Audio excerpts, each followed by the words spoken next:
வணக்கம். ஜோதிடர் சேலம் உமாராணி. இன்றைய பதிவு, இன்னைக்கு பார்க்கக்கூடிய பதிவு என்ன அப்படின்னா, சுக்கிரன் சூரியன் இணைவு திருமண வாழ்க்கையில் பாதிப்பு ஏற்படுத்துமா பற்றி பார்க்கலாங்க. பொதுவாக பாருங்க, சூரிய பகவானும் சுக்கிர பகவானும் இணைந்து ஒரு ராசியில் இருக்கும்போது அது பாதிப்பு ஏற்படுத்தும். திருமண வாழ்க்கையில் கொஞ்சம் பிரச்சனைகள் தரக்கூடிய வாய்ப்புகள் எல்லாம் உண்டு அப்படின்னு சொல்லப்பட்டிருக்கு. அதாவது என்ன அப்படின்னா, சுக்கிர பகவான் யாரு? கலஸ்திரக்காரகன். அதாவது ஆண் ஜாதகத்துக்கு சுக்கிர பகவான் கலஸ்திரக்காரகராக வரக்கூடிய அமைப்பு அப்படிங்கிறதுனால, சூரியன் யாரு? ஒளி கிரகம். அந்த ஒளி கிரகத்தோட சுக்கிர பகவான் இணையும் போது அஸ்தங்கமோ அல்லது வக்ரமோ அடையக்கூடிய அமைப்பு அப்படிங்கிறதுனால திருமண வாழ்க்கையில கொஞ்சம் பாதிப்பு ஏற்படுத்தும், சங்கடங்கள் கொடுக்கும், இந்த மாதிரி பிரச்சனைகள் தரக்கூடிய வாய்ப்பு உண்டு அப்படின்னு சொல்லப்படுது. அந்த விதிக்கு விதி விலக்கெல்லாம் உண்டுங்க. சரிங்களா? இப்போ ஜோதிட சாஸ்திரத்துல விதி அப்படின்னு ஒன்று கொடுத்திருந்தால் அது விதி விலக்கெல்லாம் நிறைய கொடுத்துருக்காங்க. அதை பத்தி தான் தெளிவா பார்க்கலாம். இப்போ ஒருவருடைய ஜாதகத்துல, ஆணினுடைய ஜாதகத்துல சுக்கிர பகவானும் சூரிய பகவானும் இணைந்து ஒரு ராசியில இருந்தாலும், அந்த சுக்கிர பகவானும் சூரிய பகவான் இணைந்து இருக்கக்கூடிய ராசிகள் எந்த ராசியில் இணைந்திருக்காரோ அது பொறுத்தே தான் பலன் கொடுக்கக்கூடிய அமைப்பு. சரிங்களா? இப்போ பாருங்க, அவங்களுக்கு இணைந்து இருக்கக்கூடிய ராசி அப்படின்னு எடுத்துக்கிட்டாங்கன்னா, சுப கிரகங்களுடைய வீட்டில் இந்த கிரகங்கள், அதாவது சுக்கிர பகவானும் சூரிய பகவானும் சுப கிரகங்களுடைய வீட்டில் இருக்கக்கூடிய அமைப்பில் இருக்கும் பட்சத்தில் நன்மை தரக்கூடிய வாய்ப்பு உண்டு அப்படின்னு சொல்லப்பட்டிருக்காங்க. சுப கிரகங்கள் அப்படின்னு எடுத்துக்கிட்டாங்கன்னா, எந்தெந்த ராசியில் இவங்களுடைய இணைவு இருக்கும்போது நன்மை தரக்கூடிய அமைப்பு அப்படின்னு எடுத்துக்கிட்டாங்கன்னா, சுக்கிர பகவானும் சூரிய பகவானும் குரு பகவானுடைய வீடான தனுசு ராசியிலேயோ அல்லது மீன ராசியிலேயோ இவங்களுடைய இணைவு இருந்தாலும் பாதிப்பு ஏற்படுத்தாத அமைப்பு அப்படின்னு சொல்லப்பட்டிருக்குங்க.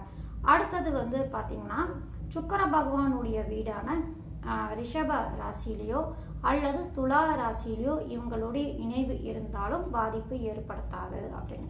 அடுத்தது அப்படின்னு எடுத்துட்டா, புதன் பகவானுடைய வீடான தனுசு, அதாவது புதன் பகவானுடைய வீடான மிதுன ராசியிலேயோ அல்லது கன்னியா ராசியிலேயோ சுக்கிர பகவானும் சூரிய பகவானும் இணைந்து இருக்கும் பட்சத்தில் இந்த சுப கிரகங்களுடைய வீடுகளில் இந்த கிரகங்கள் இணைந்து இருக்கும் பட்சத்தில் பாதிப்பு ஏற்படுத்தாது. ஆணினுடைய ஜாதகத்தில் இந்த ராசியிலெல்லாம் இணைந்து இருக்கும் போது இவங்களுடைய பாதிப்பு ஏற்படுது. இவங்களுடைய பாதிப்பு அவங்களுடைய ஜாதகத்தில் இருந்தாலும் பாதிப்பு ஏற்படுத்தாது அப்படின்னு.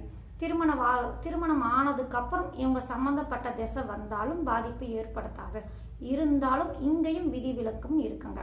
இங்க இந்த சுப கிரகங்கள் வீடாக இருந்தாலும் இவங்க இந்த வீட்டுல இருந்தாலும் அந்த வீட்டின் அதிபதி எந்த நிலையில இருக்காங்கன்னு பார்த்துக்கோங்க. சரிங்களா?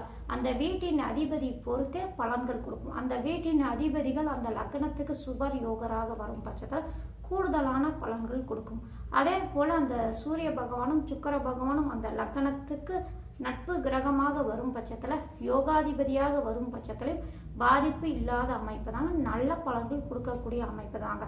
திருமணத்துக்கு பிறகு ஒரு ஆணினுடைய ஜாதகத்துல சுக்கிர பகவானும் சூரிய பகவானும் இணைந்து அந்த லக்கணத்துக்கு அவங்க இருக்கக்கூடிய வீடு சுப கிரகங்களுடைய வீடாக இருந்து அந்த சுப ஆதிபத்தியம் பெற்ற கிரகம் அந்த லக்னத்துக்கும் நல்ல ஆதிபத்தியம் பெற்ற அமைப்பாக நல்ல சுப கிரகமாக இருக்கும் பட்சத்தில் லக்னத்துக்கு சுப ஆதிபத்தியம் அப்படின்னு எடுத்துக்கிட்டாங்கன்னா, லக்னாதிபதி, பஞ்சமாதிபதி, பாக்யாதிபதி இந்த மாதிரி அமைப்பில் அந்த சுப வீடுகள் வரும் பட்சத்தில் அவங்களுடைய வீடுகளில் இவங்க இருக்கும் பட்சத்திலும் அவங்களுக்கு திருமணத்துக்கு பிறகு ஆணினுடைய ஜாதகத்தில் திருமணத்துக்கு பிறகு சுக்கிர பகவானுடைய திசை நடந்தாலும் சரிங்க, சூரிய பகவானுடைய திசை நடந்தாலும் அல்லது இவங்களுக்கு வீடு கொடுத்த கிரகத்தோடைய திசை நடந்தாலும் சரிங்க, அவங்களுக்கு நல்ல பலன்கள் தான் தரக்கூடிய வாய்ப்புண்டு. எந்த மாதிரி நல்ல பலன்கள் கொடுக்கும்?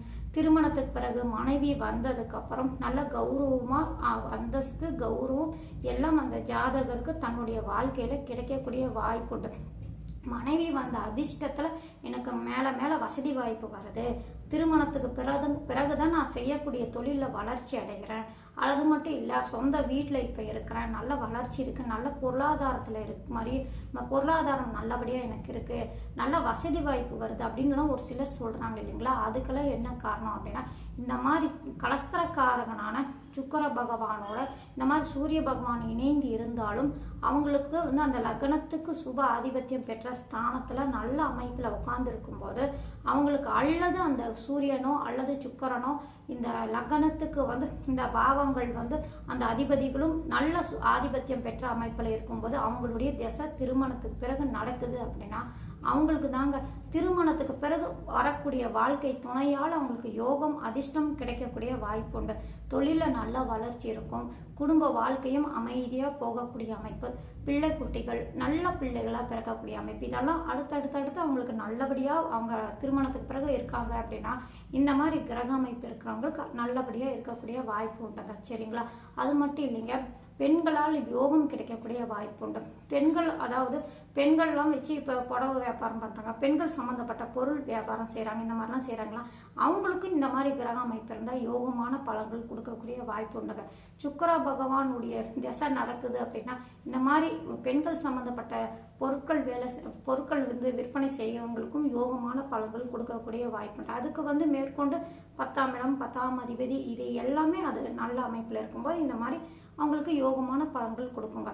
ஆனால் பொதுவாக பாருங்க, இவங்களுக்கு ஒரு சிலர் சொல்றது என்னன்னா சூரியனோட சுக்கிரன் இணைந்திருக்கு, அஸ்தங்கமாயிருக்கு, வக்கரமாயிருக்கு, அதனால திருமண வாழ்க்கை வந்து இவங்களுக்கு கொஞ்சம் பாதிப்பு கொடுத்துரும், திருமண நிம்மதி இல்லாத சூழ்நிலை ஏற்பட்டுரும் அப்படிலாம் பயப்படுறாங்க இல்லைங்களா?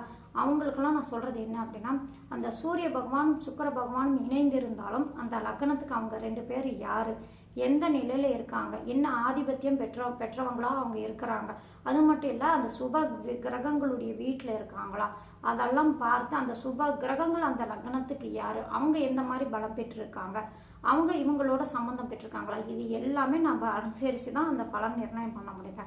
அது மட்டும் இல்லைங்க, இந்த சூரிய பகவானும் சுக்கிர பகவானும் இணைந்து இருக்கும்போது அவங்களுக்கு மேச ராசியிலையோ அல்லது சிம்ம ராசியிலோ இவங்களுடைய இணைவு இருந்தாலும் நல்ல பலன்கள் கொடுக்கக்கூடிய வாய்ப்பு உண்டு. இப்போ பாவ கிரகங்களாச்சு எங்க இருக்க முடியும், இது பிரச்சனை தராதானா, இங்கேயும் பாதிப்பு தராத அமைப்பு தாங்க. ஏன்னா சூரிய பகவான் மேச ராசியில் உச்சம் பெறக்கூடிய அமைப்பு, சிம்ம ராசியில் ஆட்சி பெறக்கூடிய அமைப்பு அப்படிங்கிறனால இந்த ராசிகளிலும் இவங்க இணைவு நல்ல பலன்கள் தரும். அங்க மேச ராசியில செவ்வாயுடைய நிலையை பொறுத்து இவங்க பலன்கள் தரக்கூடிய வாய்ப்பு உண்டு. சிம்ம ராசியில் அவங்க சாரம் பெற்ற கிரகத்துடைய வலு பொறுத்து அவங்களுக்கு பலன் தரக்கூடிய வாய்ப்பு உண்டுங்க. சரிங்களா?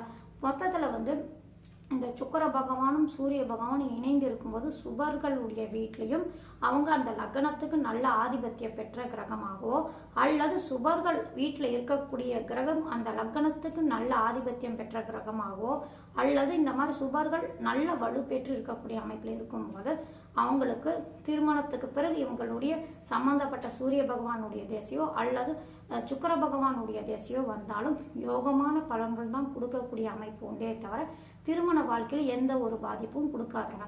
அப்படியே பிரச்சனை தரக்கூடிய அமைப்புல மற்ற ராசிகள்ல தான் இருக்காங்க, சுபர்களுடைய வீட்டில் இல்லை, மற்ற பாவத்துல மற்ற ராசியில தான் இருக்காங்க, இந்த மாதிரி அமைப்புல இருக்கு அப்படின்னா அவங்களுக்கு வந்து லக்னத்துக்கு 7ஆம் இடத்து அதிபதி எப்படி இருக்காரு, லக்னத்துக்கு 2ஆம் அதிபதி எப்படி இருக்காரு, அந்த ஸ்தானங்கள் எப்படி இருக்கு, அவங்களுக்கு இவங்க சம்பந்தப்பட்ட திசைகள் எந்த காலகட்டங்கள்ல வருது, அப்படி வருது அப்படின்னா அந்த கிரகம் அந்த ஆதிபத்தியத்தில் இருக்கக்கூடிய கிரகம் இருக்கும்போது சுபர்களுடைய சம்பந்தம் ஏதாவது பெற்றிருக்கா, இது எல்லாமே பார்த்து தான் நம்ம நிர்ணயம் பண்ணணும். சரிங்களா? இந்த மாதிரி சூரியன் சுக்கிரன் இணைவு இருக்கும்போது திருமண வாழ்க்கையும் அவங்களுக்கு நல்லபடியாக இருக்கக்கூடிய வாய்ப்பு அதிகமாக உண்டுங்க. அது எந்த நிலையில இருக்கு, நம்ம அந்த கிரகத்துடைய தன்மை எப்படி இருக்குன்னு பொறுத்தே தான் அந்த பலனை நிர்ணயம் பண்ண முடியும். பொதுவாக இந்த கிரகங்கள் சுபர்களுடைய வீட்டில் இணைந்து இருக்கும்போது சுபர்களுடைய பார்வை பெற்றிருக்கும் போது அவங்களுக்கும் ஆண் ஜாதகத்தில் இந்த மாதிரி இருக்கு அப்படின்னா திருமணத்துக்கு பிறகு உங்களுடைய திசையே வந்தாலும் யோகமான பலன்கள் அதிகமாக தரக்கூடிய வாய்ப்பு உண்டு. நன்றி, வணக்கம்.